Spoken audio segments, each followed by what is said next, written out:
Hoje na mesa CCE vamos falar de um tema super importante para todos, que é a nutrição infantil. E para esse bate-papo, nada mais, nada menos do que as maravilhosas doutora Luciana Nunes e doutora Laís Torper. Doutora Luciana Nunes, nutricionista, especialista em nutrição materno-infantil pelo Instituto de Pesquisa em Ensino e Saúde do Rio Grande do Sul, mestre em Saúde da Comunicação Humana pela UFPE e com mais de 10 anos de experiência clínica com o público materno-infantil. Professora de graduação e de pós-graduação, ministra cursos, promove eventos, né? E possui certificação Natural Chef. É isso, doutora Luciana?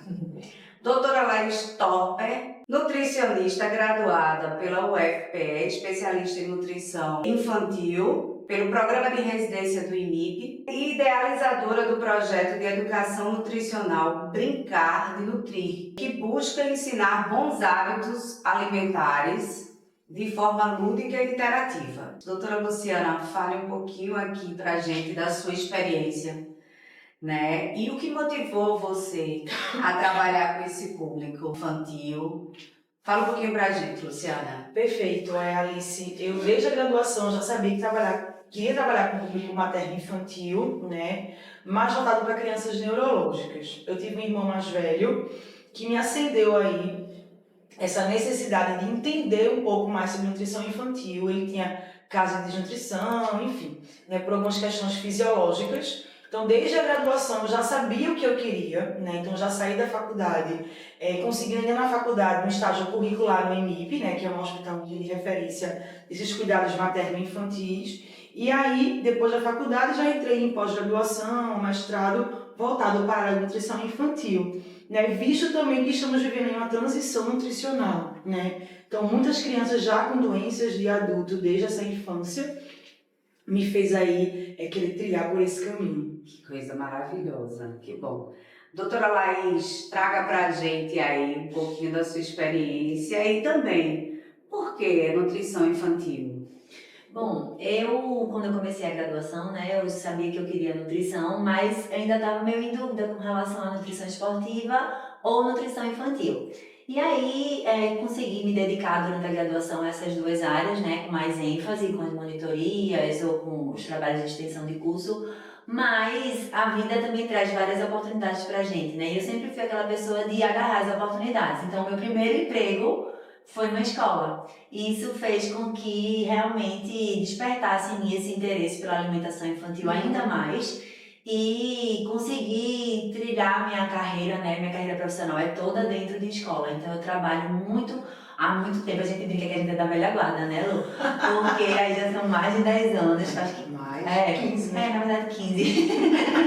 Mas, trabalhando com esse público. Então, o meu primeiro emprego foi numa escola e fez com que eu despertasse ainda mais a vontade de trabalhar. Então, criar projetos, inovar na área da educação nutricional. E, paralelamente a isso, também a parte clínica, né, da nutrição infantil, que a gente atende no consultório, com as demandas do dia a dia, realmente, para ajudar as famílias. Certo. E só me fala um pouquinho sobre esse projeto Brincar de Nutrir. O Brincar de Nutrir, como o próprio nome já fala, né, é um projeto que ele é realizado dentro de escolas e aí mais voltado precisamente para a educação infantil, onde eu desenvolvo atividades que vão despertar na criança o interesse pela alimentação saudável. E quando a gente que é nutricionista infantil ou que trabalha com criança, a gente precisa ter esse lado lúdico, né? É muito diferente do atendimento de um adulto.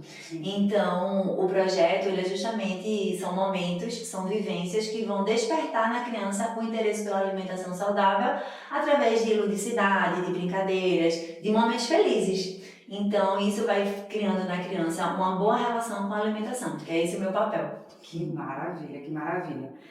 Luciana, me tira uma dúvida, fiquei curiosa aqui, sobre essa certificação em Natural Chef.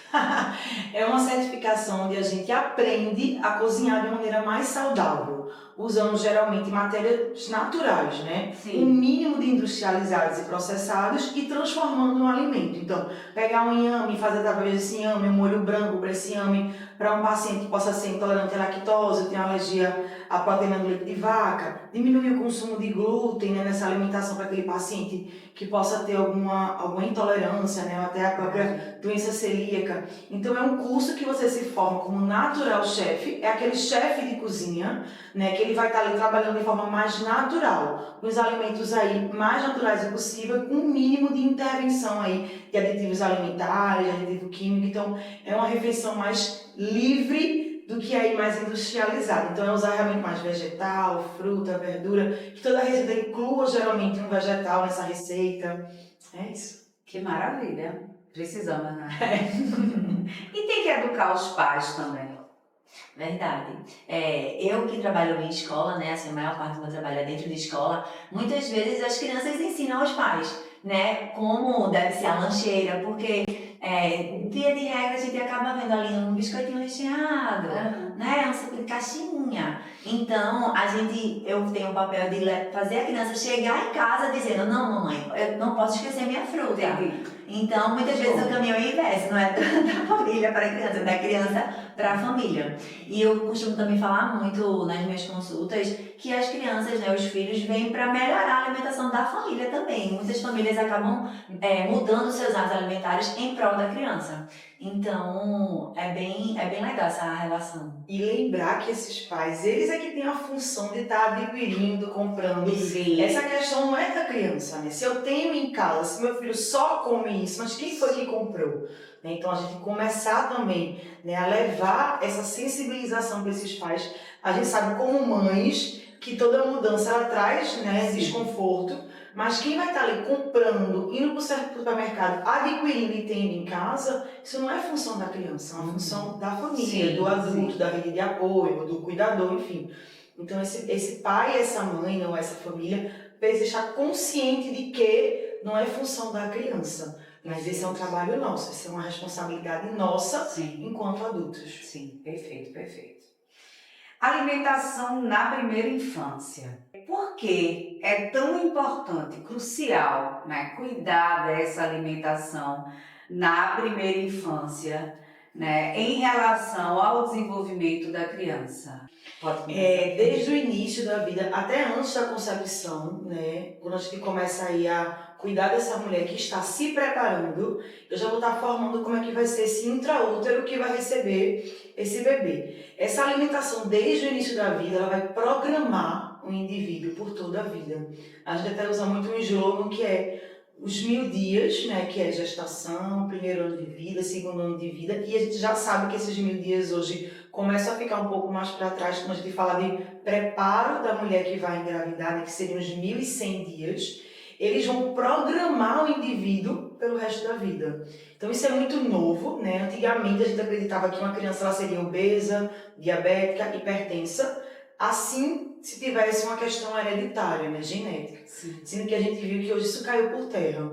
Tudo que eu programo, que eu faço com essa criança de estilo de vida, alimentação, até os seus 2 anos ou um pouco mais também, já tem novos estudos trazendo, vai repercutir nessa criança. Então, se a alimentação faz parte desses 1000 dias e eu começo a programar esse indivíduo com muito açúcar, com muito aditivo, eu vou programar essas células que estão se formando para ter um maior risco no futuro a desenvolver diabetes, hipertensão, obesidade. E muitas vezes esses pais, essa família não tendo. Então a alimentação ela vai programar, ela vai fazer a constituição desse indivíduo pelo resto da vida. Perfeito. Então, não é a partir do momento que nasce, né?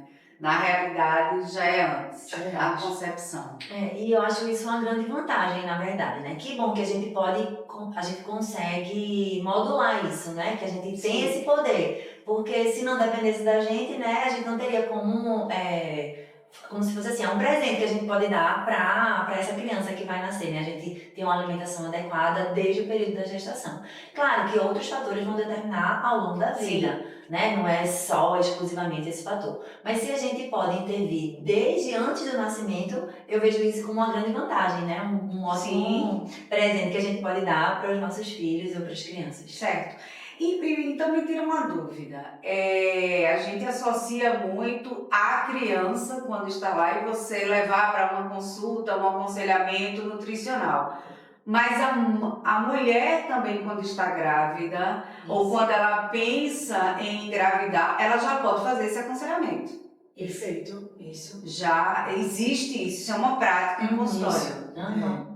Perfeito. Que, como o Lu falou, é uma coisa até mais recente, né? Essa programação da gestante, da mulher que vai quer engravidar e gerar um... Como é que isso hoje está no mercado? Existe, por exemplo, o ginecologista já fala, olha, você pode consultar um nutricionista, já estimula.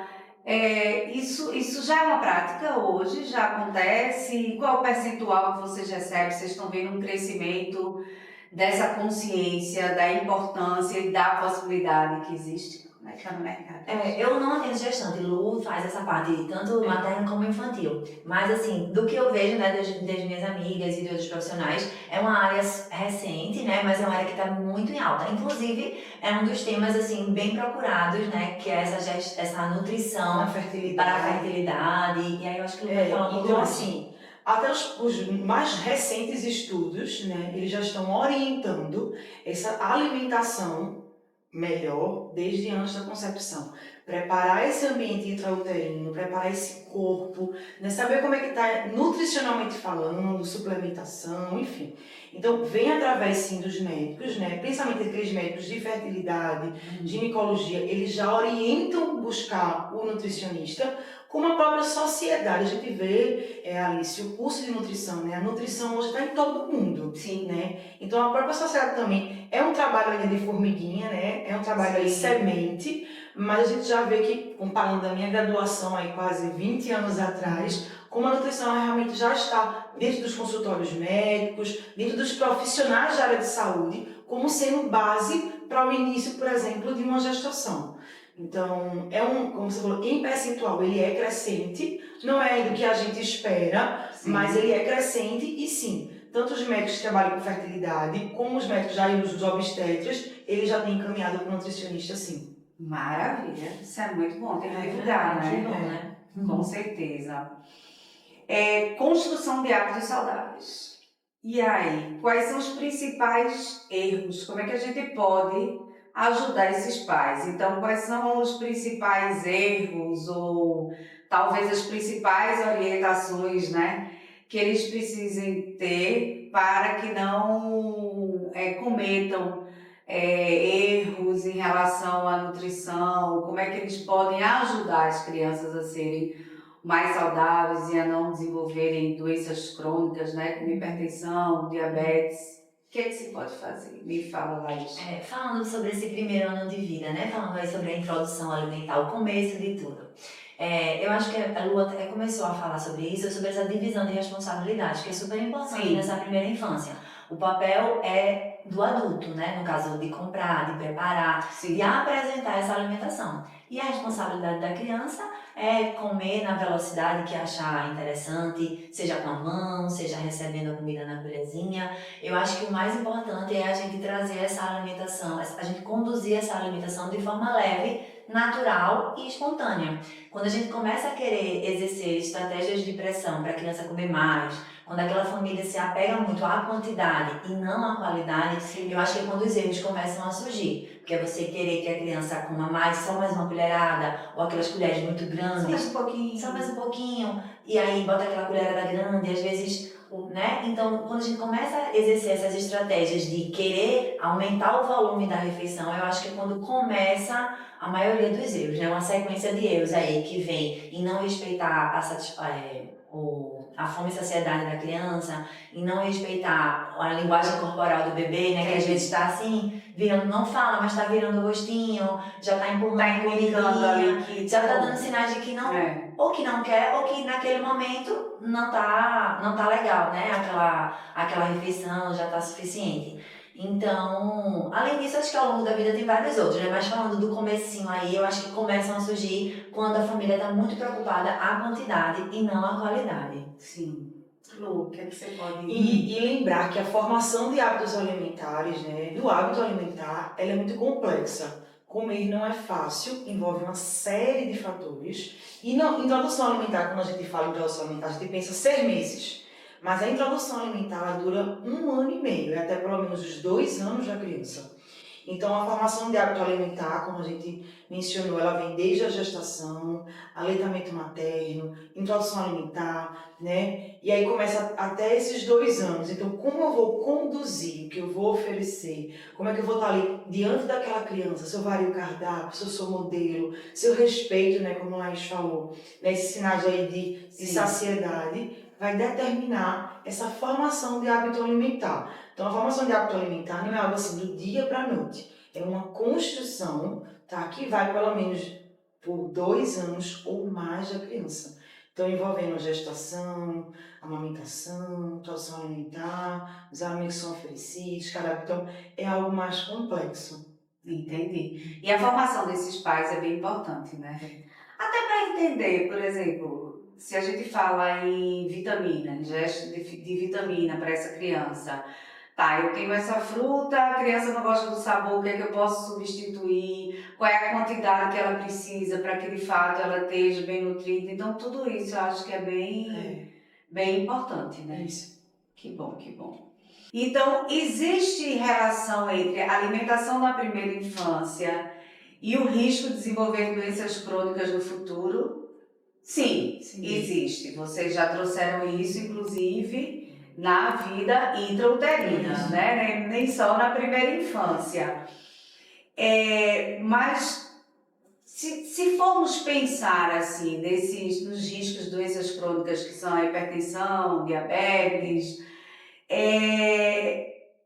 existe algum, não sei se estudo ou na vivência prática de vocês, quando essa criança, durante a gestação, ela não teve uma mãe que se preocupou tanto com isso, né? Mas ela passa a ter uma preocupação de fato no início. E aí procura um profissional. Existe alguma forma de ainda fazer um outro, né, trabalho? Não sei se anular seria a palavra, mas minimizar esse risco.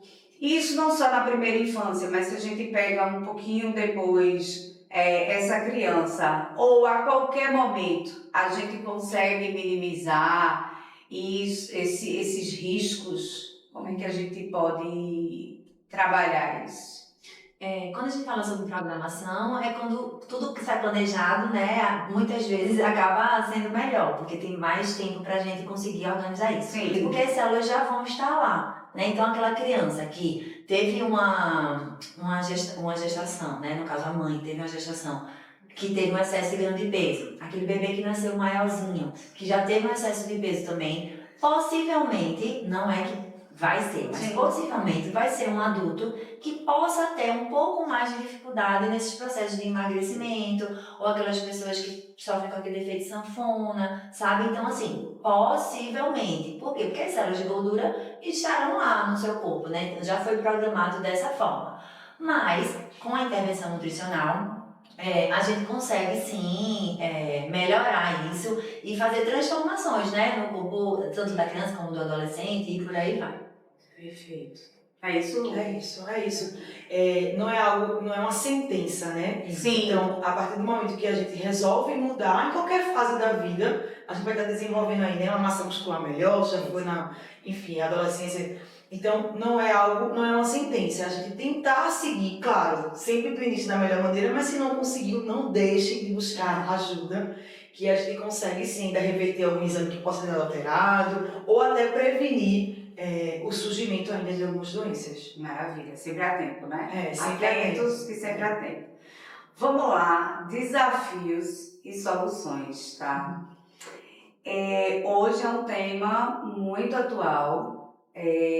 Cada vez mais a gente verifica o surgimento de crianças com seletividade alimentar, né? Algo que está ali que não conhece, né? Alguma mãe que fica desesperada porque esse menino só come tal coisa, não quer comer outra coisa, não tem uma variedade. Então, o que é que hoje, né, se pode fazer para ajudar esses pais e de forma especial ajudar essas crianças que tem essa seletividade alimentar?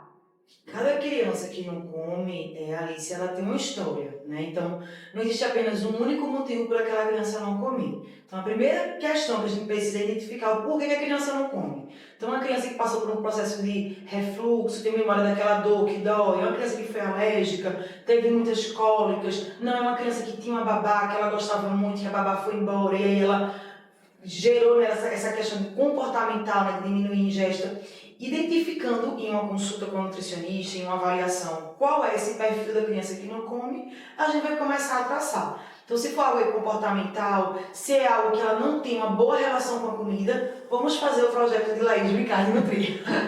Então, vamos trabalhar com a educação nutricional, né? Aproximar a criança de maneira respeitosa do alimento, trazendo a criança para brincar com esse alimento, claro, de forma pedagógica, né?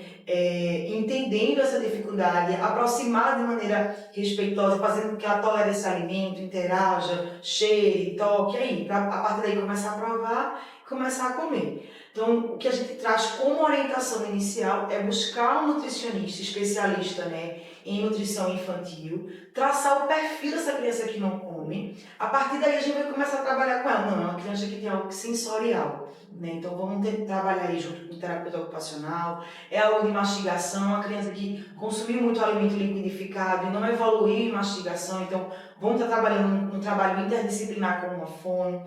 Então a gente precisa entender primeiro quem é essa criança que não come, para a partir daí incentivar esse pai e essa mãe, né, em relação a esse tratamento. E eu acho que é super importante também a gente falar que esse brincar com a comida, né, ele é importante, o brincar livre ele é super importante, mas é um brincar direcionado também. Sim. Então, assim, tem um motivo, ele tá ali só, às vezes, né, alguns momentos, algumas atividades, pode ser só manipular o alimento. Mas aquilo ali tem um propósito, às vezes a criança não consegue nem tolerar nem a presença do alimento na sua frente, quem dirá dentro do próprio corpo, né? Então, muitas vezes é necessário a gente traçar, né, por isso que é tão importante essa avaliação, porque a depender da criança vai ser uma conduta específica e direcionada para ela. Ela precisa ter os graus de tolerância ali, tolerância visual, tolerância ao toque, tolerância perto do rosto, porque existem crianças que pegam, que cheiram, mas que não comem. E existem crianças que não conseguem nem ver. O cheiro já incomoda. Então, às vezes, está preparando a comida na cozinha e a criança já está apresentando sinais de fuga ou de irritabilidade, sabe? Então, é uma coisa muito individual mesmo. Não é meio assim, não tem uma regra, nada, não tem essa receita de bolo. Mas, para isso, é realmente uma coisa bem específica. E muitas vezes as condutas são condutas que parecem ser até simples, mas têm um propósito. É tipo, botar, bote uma bolinha de feijão no prato da criança. Parece uma besteira, né? Mas ela vai ter uma funcionalidade. Inclusive, ontem, na escola, tem uma criança que não come nenhum tipo de feijão. E um dos substitutos do feijão é a ervilha.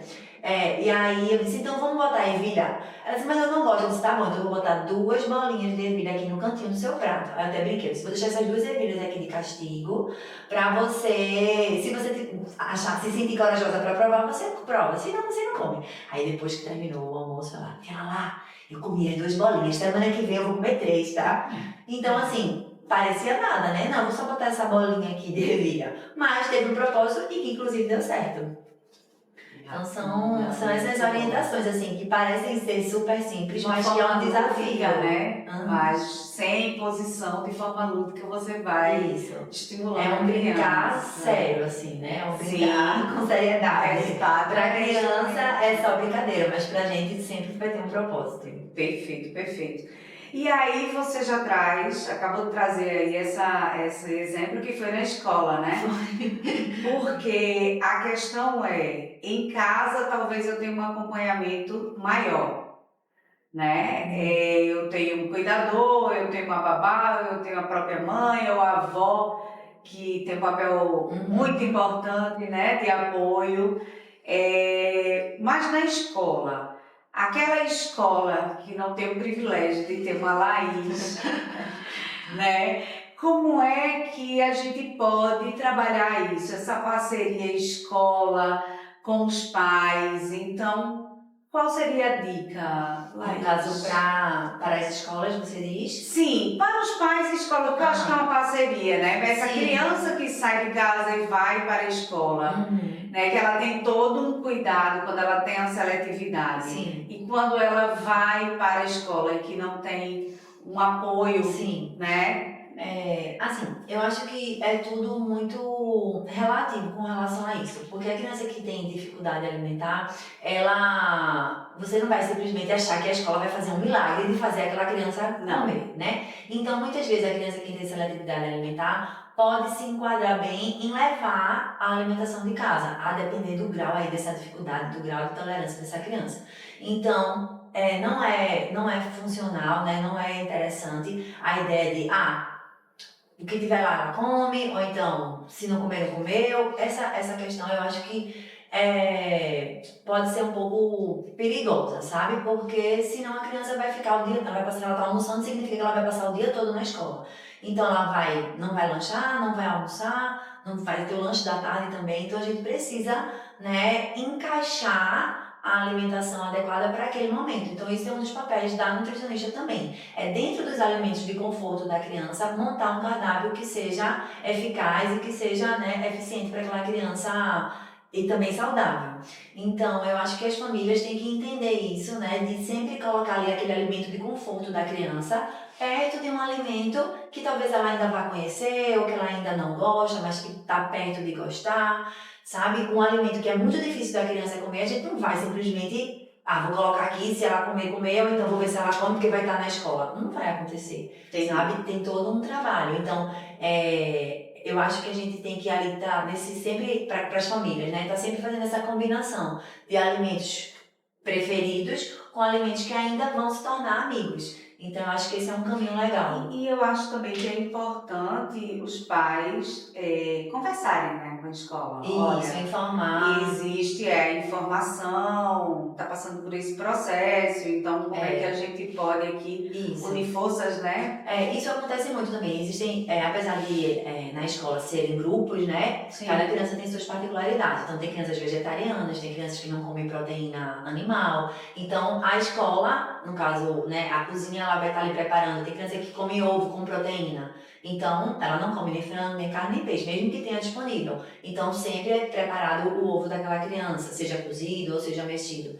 Tem criança que não come nada de origem animal. Então ela consome mais feijão, então o pratinho dela vai mais reforçado com feijão. Então a gente fica fazendo essas particularidades, mas sempre em contato com as famílias, né? As famílias precisam estar dando essa informação pra gente e a gente trazendo um feedback.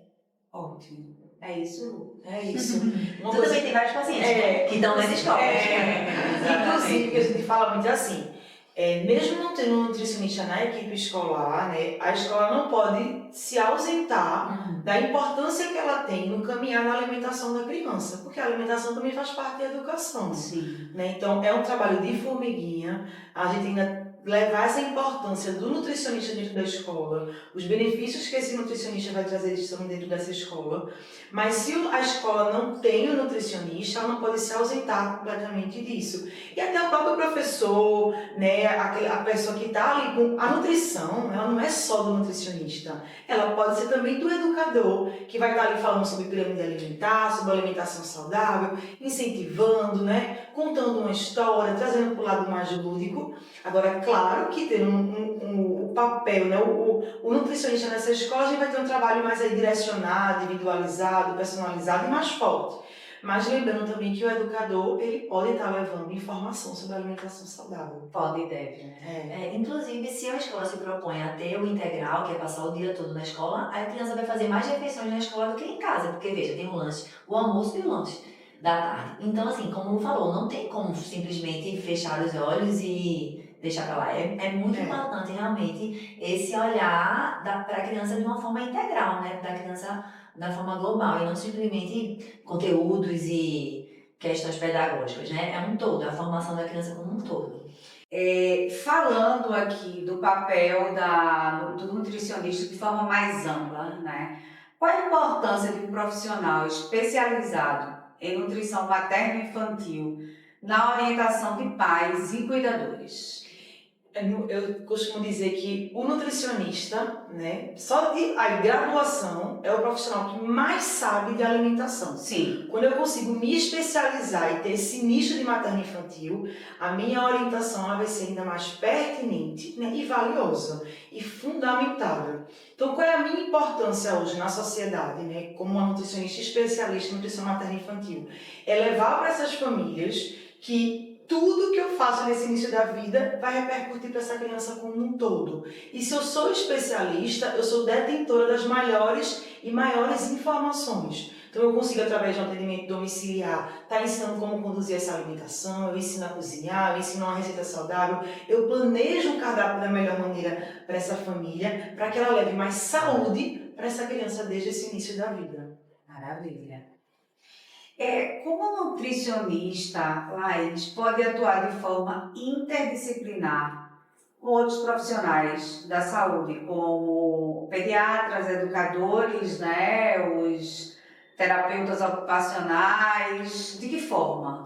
Assim, na minha prática, e acho que né, de outros nutricionistas também, a gente está sempre em relação com outros profissionais, porque aquela criança, ela precisa ser acolhida, né, de ambas as formas. Então, muitas vezes vem de uma indicação de um pediatra, ou outras vezes vem um trabalho paralelo junto com a fono, daquela criança que tem uma certa seletividade alimentar, ou às vezes até do próprio treinador daquela criança, uma criança atleta de natação. Então, muitos profissionais, assim, treinadores no caso, né, de educação física ou de algum esporte específico, eles sinalizam para a família, tá chegando na fase de competição, é importante que fulaninho tenha uma alimentação adequada. Então, assim, sempre existe essa questão de relação, né, direta, no encaminhar pra gente e da gente também, muitas vezes, buscar outros profissionais também. É importante a gente saber, eu consegui fazer isso até aqui. Daqui pra frente, eu não tô conseguindo mais, então eu vou precisar ter outro profissional que vai adentrar muito, por exemplo, um psicólogo, ou seja, ou uma fono, né, ou uma TO, como eu falou. Cada pessoa, eu acho que tem os conhecimentos na sua área específica, que elas se entrelaçam, mas a gente também precisa ter o discernimento de, até aqui eu consigo, daqui pra frente eu preciso de mais ajuda. Então, eu acho que isso é muito legal, né? Esse trabalho multidisciplinar, eu acho que traz um resultado muito mais eficaz também. Luciana e Laís, para finalizar, né, eu queria saber a opinião de vocês, né, que seria uma dica para os colegas de vocês nutricionistas, para aqueles que se interessam por essa área, né, tão linda e tão fundamental, que é a educação alimentar para as crianças, né, e para os pais também. Fazer uma especialização, procurar se aprofundar, é essencial? É essencial. É fundamental que hoje o nutricionista que quer trabalhar com nutrição infantil, ele se especialize, né? A gente sai de uma graduação que é uma cachoeira de informações. Sim. E o curso de pós-graduação, de especialização, ele traz o que pra gente? Essa água compactada numa garrafinha, né? Com as melhores informações, estudos, pesquisas, voltado para o nicho que você queira atuar. Então é fundamental que a gente consiga realizar essa especialização para que eu consiga atender melhor o meu paciente. Né? Então, se eu levo uma melhor informação, se eu tenho o meu público aí já nichado, com certeza no resultado de acompanhamento, de tratamento, ele vai ser melhor, fazendo com que esse profissional ele seja aí mais indicado, né? Que a gente sempre brinca que o boca a boca realmente é que faz com que a gente aí cresça na nossa área. Então, hoje é fundamental, sim, que o aluno, né, de graduação ele se especialize dentro da área da nutrição, né? Igual a medicina, que tem várias áreas, a nutrição também a gente tem várias áreas. Então, quando eu consigo nichar, a gente estava até vindo juntas aqui para a gravação e falando sobre isso, né? Que o nicho, ele traz para esse profissional um maior respaldo, né? E através desse nicho eu consigo aí crescer dentro da minha área. E também eu acho que essa questão de quanto você mais especializa naquele assunto, mais diferença você vai se tornar. É muito difícil, a nutrição tem muitas áreas, então é muito difícil a gente conseguir dar conta de todas as atualizações de tudo, de todas as áreas. Então a gente precisa realmente escolher, né, aquelas que a gente tem mais afinidade ou aquela que a gente acha que é melhor fazendo. Eu, por exemplo, acho que eu sou melhor, o que eu faço de melhor é trabalhar com criança, é fazer educação nutricional. Então, eu preciso me tornar referência nisso, porque o que eu gosto mais de fazer é o que eu me sinto melhor fazendo. Então, Então eu acho que os profissionais recém-formados, às vezes a gente não tem, poxa, mas eu não sei o que eu quero, eu gosto tanto disso, eu gosto daquilo, mas a vida vai trazendo, né, oportunidades e vai mostrando a trilhar esse caminho. Então buscar a especialização é super importante, porque vai fazer você se sentir mais seguro nesse atendimento e na ajuda dessas famílias, que é o nosso principal papel. Eu acredito que seja um trampolim, né? Isso. A especialização é um trampolim dentro da sua área.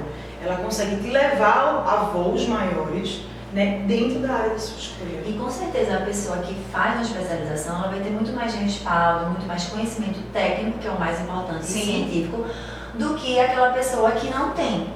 Eu já vi e vejo muitas pessoas, não, eu atendo criança também. Mas quando não tem uma especialidade, não tem uma dinâmica, não tem uma aptidão para aquilo, né? Já atendi, acho que você também, Lu, várias pessoas. Não, eu já levei uma nutricionista, mas não tinha uma pegada tão infantil. Já vi outra nutricionista, mas ela passou um cardápio e o cardápio. A criança não vai ler o cardápio, né? Então, assim, a gente tem que fazer a criança querer fazer, porque a alimentação saudável, muita gente já sabe, né? O que sabe o que faz de certo e o que faz de errado. Sim. Então, a questão é como fazer essa criança aderir ao cardápio. Então, eu acho que esse é o grande lance da nutricionista infantil. Então eu quero agradecer a Luciana Nunes, que já esteve aqui nesta casa como consultora, né? Na realidade, trouxe pra gente o curso de especialização materno-infantil.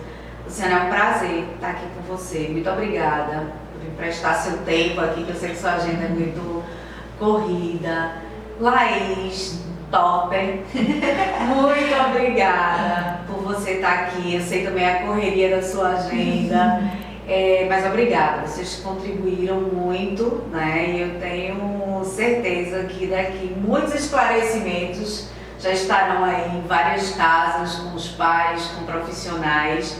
E é isso, no final das contas, o objetivo nosso, né, a nossa missão, cada um dentro daquilo que escolheu fazer, é facilitar a vida das pessoas, né? Então, que bom que tem vocês aí para ajudar essas crianças e esses pais. Nós agradecemos a Alice se caminhar na nutrição infantil. É um prazer retornar ao CCE. Né? Obrigada também pelo convite. Obrigada, Laís. A gente gosta muito de falar, né, sobre nutrição infantil. Claro. Então, é sempre bom estar aqui compartilhando, trocando informações. Muito obrigada pelo convite. Obrigada a vocês.